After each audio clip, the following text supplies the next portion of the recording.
Welcome to Bridge Tips. I'm Marty Zucker, and today's subject is going to be 2/1, game forcing, and introduction. Years ago, we used to play strong two bids, two clubs, two diamonds, two hearts, two spades were always strong, and they were forcing to game, not quite game, because we were promising within one trick of game. Then that gave way to weak two bids, and that became part of what we call standard American.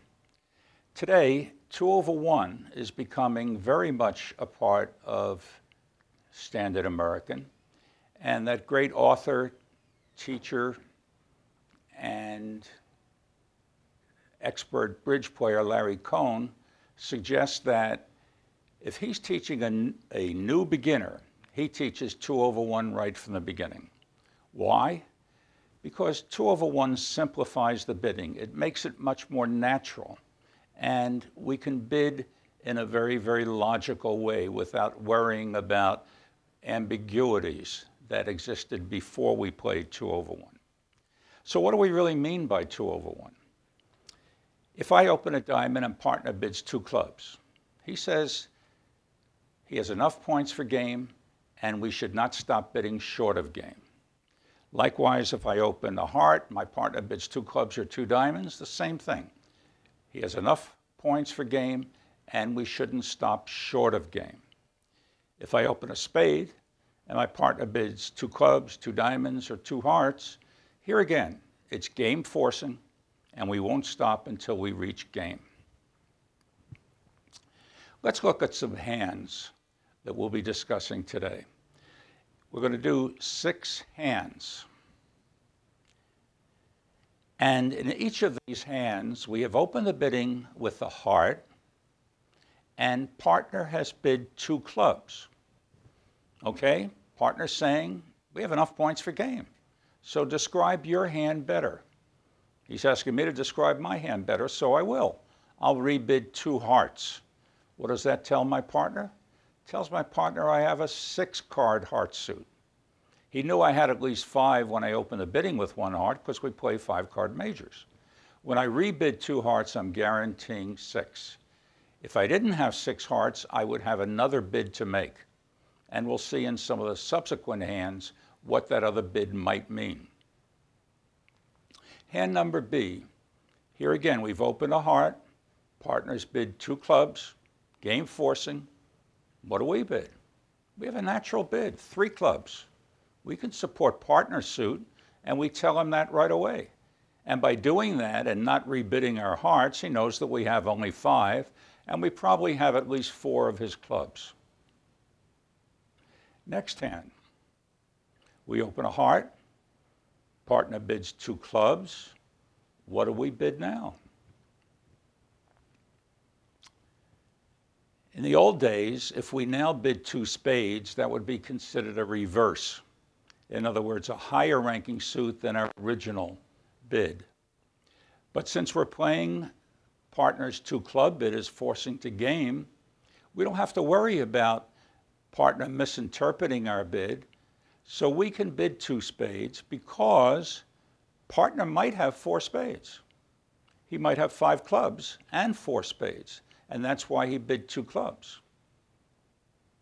So we can bid 2 spades, which shows more about our distribution. And it doesn't necessarily show extra points, although we do happen to have extra points. And the bidding will go on from there. Now let me just point one thing out. Partner bid 2 clubs. He might have had 4 spades and 4 clubs. I heard one of our bridge players the other day saying, well, if I have 4 clubs and 4 spades, I should bid 2 clubs right away, telling my partner I have a 2/1 game force. That's not right. You don't bid 2 clubs with 4 of them when you have a 4-card spade suit. So when I open a heart, if partner had 4 spades and 4 clubs, partner should bid 1 spade. Doesn't have to make the 2/1 bid right away. He'll clarify his bidding later, and we'll get to game, but he should bid his hand correctly. So don't make the 2/1 bid just to show that you're strong. Bid naturally. And in this case, if you had 4 spades over my 1 heart bid and you had only 4 clubs, your correct bid would be 1 spade. But if your partner has 5 clubs and 4 spades, 2 clubs is the correct bid if he's strong enough for 2/1 game forcing. Now let's look at our next hand. Here again, we open 1 heart, partner bids 2 clubs. What do we bid now? Well, our diamond suit is pretty miserable. We don't have any high cards in diamonds. We have 4 little ones. And yet, partners made a game forcing bid. We are now going to describe our distribution. So we will bid 2 diamonds, and partner will know that we probably have 5 hearts and either 4 or 5 diamonds, and we don't have a balanced hand. Next hand. Here again, we've opened a heart, partner bids 2 clubs. What do we rebid? We have a pretty balanced hand. We certainly don't want to rebid that 5-card heart suit to the queen.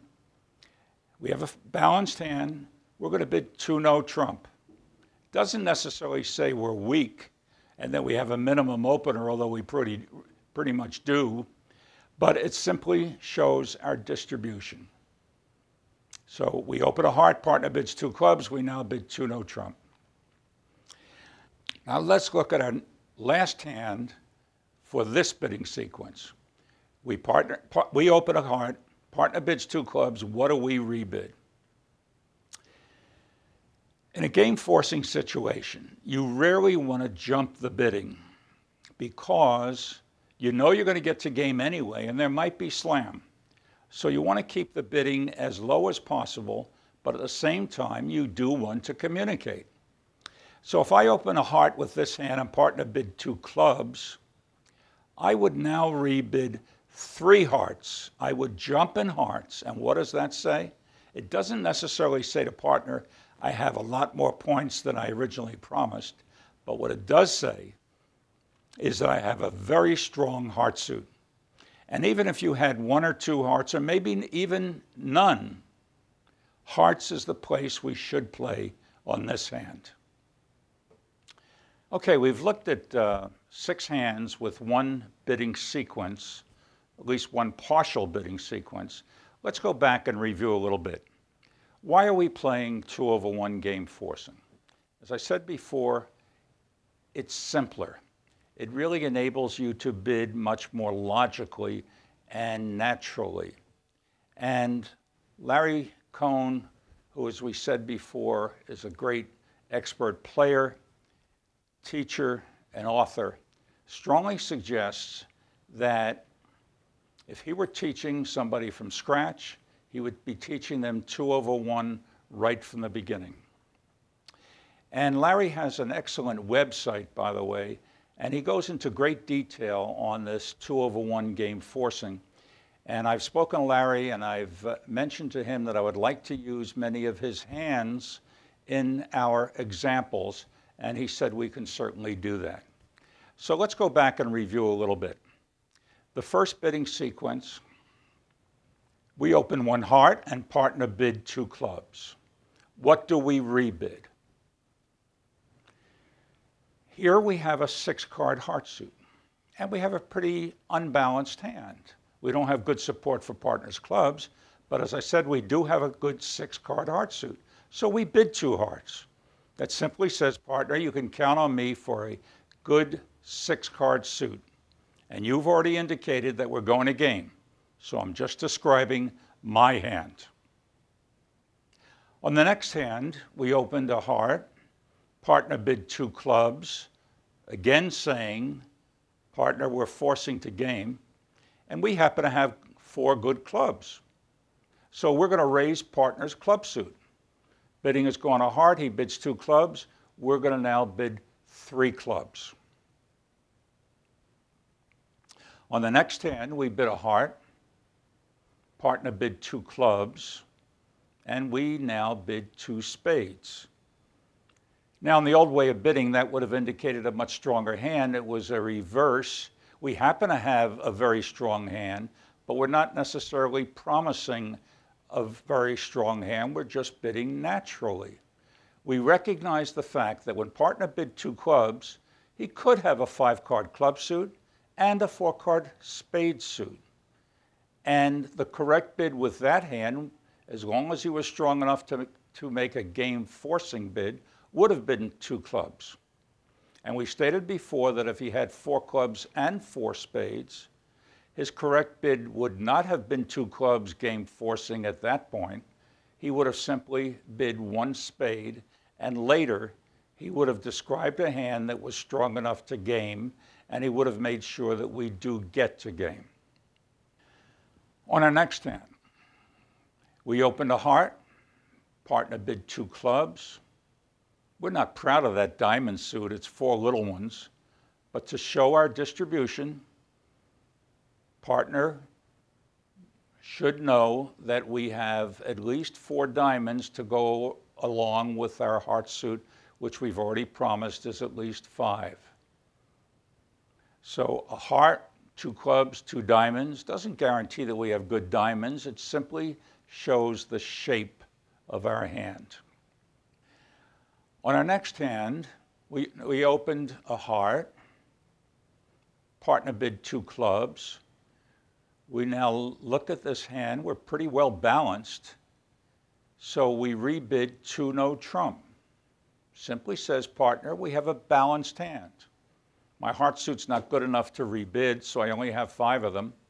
I don't have good support for your clubs, so I'm showing a balanced hand. I don't have 4 spades, by the way, or I would have shown it. So you can pretty well count on me for a balanced hand, and I'm not necessarily saying I have a minimum opener. I'm simply describing my shape. On the last hand of this session, we opened a heart and partner bid 2 clubs.